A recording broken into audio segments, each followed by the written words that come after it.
दिल्ली विधानसभा चुनाव के लिए जैसे जैसे पार्टियों के उम्मीदवारों की लिस्ट जारी हो रही है, वैसे वैसे चुनाव का रुख बेहद दिलचस्प दिशा में मुड़ता हुआ दिख रहा है। कांग्रेस ने दिल्ली विधानसभा चुनाव 2025 के लिए अपनी एक और लिस्ट जारी कर दी है।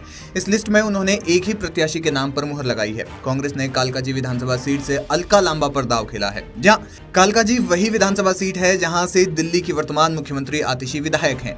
अभी मुकाबला दिलचस्प होने के आसार नजर आ रहे हैं। कांग्रेस ने इसका एक पत्र जारी करते हुए कहा कि कांग्रेस की केंद्रीय चुनाव समिति ने आगामी दिल्ली विधानसभा चुनाव में कालकाजी निर्वाचन क्षेत्र से कांग्रेस उम्मीदवार के रूप में सुश्री अलका लांबा की उम्मीदवारी को मंजूरी दी है। आपको बता दें कि साल 2015 में अलका लांबा ने आम आदमी पार्टी के टिकट पर चुनाव लड़ा और भारतीय जनता पार्टी के उम्मीदवार सुमन गुप्ता को 18,000 वोटों के अंतर से बड़ी आसानी से हरा दिया।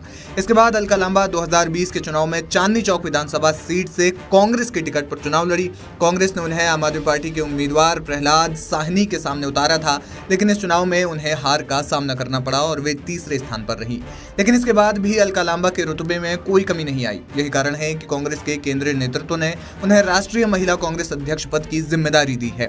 अब चुनाव में भी कांग्रेस ने उन पर भरोसा जताया है और अलका लांबा पर बड़ा दारोमदार है। देखना यह होगा कि दिल्ली की मुख्यमंत्री आतिशी के सामने अलका लांबा कितना जौहर दिखा पाती हैं। जानकारी के लिए बता दें कि कांग्रेस ने दिल्ली विधानसभा चुनाव के लिए अब तक 48 उम्मीदवारों की सूची जारी कर दी है, जिसमें नई दिल्ली से शीला दीक्षित के बेटे संदीप दीक्षित, बादली से देवेंद्र यादव, बराड़ी से मंगेश त्यागी, सुल्तानपुर माजरा से जय किशन, शालीमार बाग से प्रवीण जैन, वजीरपुर से रागिनी नायक, सदर बाजार से अनिल भारद्वाज, चांदनी चौक से मुदित अग्रवाल, बल्लीमारन से हरुण यूसुफ, तिलक नगर से पीएस बाबा, द्वारका से आदर्श शास्त्री, कस्तूरबा नगर से अभिषेक दत्त, अंबेडकर नगर से जयप्रकाश, ग्रेटर कैलाश से गर्वित सिंघवी, पटपरगंज से अनिल कुमार, सीलमपुर से अब्दुल रहमान और मुस्तफाबाद से अली मेहदी को उम्मीदवार बनाया गया है। इसके अलावा तमाम और उम्मीदवारों पर भी दांव खेला है। दिल्ली चुनाव के बीच कांग्रेस आम आदमी पार्टी पर पूरी तरह से हमलावर है। दिल्ली में एजुकेशन के मुद्दे पर कांग्रेस नेता संदीप दीक्षित ने आम आदमी पार्टी और भारतीय जनता पार्टी को एक साथ घेरा। कांग्रेस ने तो 6 यूनिवर्सिटियां नहीं बनाई थी,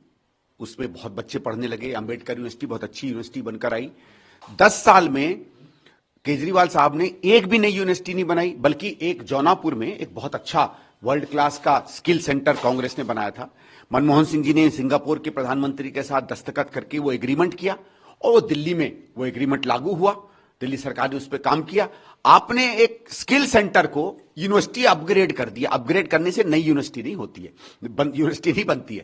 भाई कोई भी मैं आज कहीं से हूं, प्रमोट हो जाऊं तो इसका ये मतलब नहीं कि मैं बदल गया। लेकिन यही आम आदमी पार्टी कहती थी जब ये आई थी 2013 में कि हर कॉन्स्टिट्यूंसी में हम एक नया कॉलेज बनाएंगे। 70 कॉलेज की बात करते थे, एक कॉलेज नहीं बना पाए। क्यों भाई? एक यूनिवर्सिटी नहीं बना पाए हैं, क्यों भाई?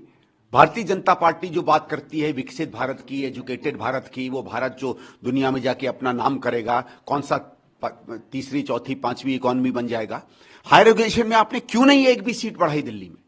दिल्ली यूनिवर्सिटी बहुत नामी यूनिवर्सिटी है इस देश की, शायद इस देश की सबसे बेहतरीन यूनिवर्सिटी है। क्यों नहीं यहां नए कॉलेज खोले? तो आप फंड करते हो। क्यों नहीं एमए बीए में हमारे लोग बढ़ते हैं? आज बच्चों को पीएचडी की जगह नहीं मिल रही है। जहां हम लोग 60-60, 70-70 पीएचडी के एडमिशन होते थे, वो 2 या 3 पर आ गए हैं। डूटा ने अभी एक चिट्ठी लिखी है दिल्ली सरकार को कि वो अपने 12 कॉलेजेस में तनख्वाहें नहीं दे पा रही है। तो चाहे आम आदमी हो पार्टी हो, चाहे भारतीय जनता पार्टी हो, दिल्ली की हायर एजुकेशन पे इन्होंने बिल्कुल काम नहीं किया। और यहां का बच्चा जो है आज एक तरीके से हताश होकर जा रहा है। वो या तो बेचारा प्राइवेट यूनिवर्सिटी में जा रहा है या दिल्ली के बाहर कहीं जगह ढूंढ रहा है। ये दोनों पार्टियों ने मिलकर एक तरीके से सत्यानाश कर दिया हमारी हायर एजुकेशन का।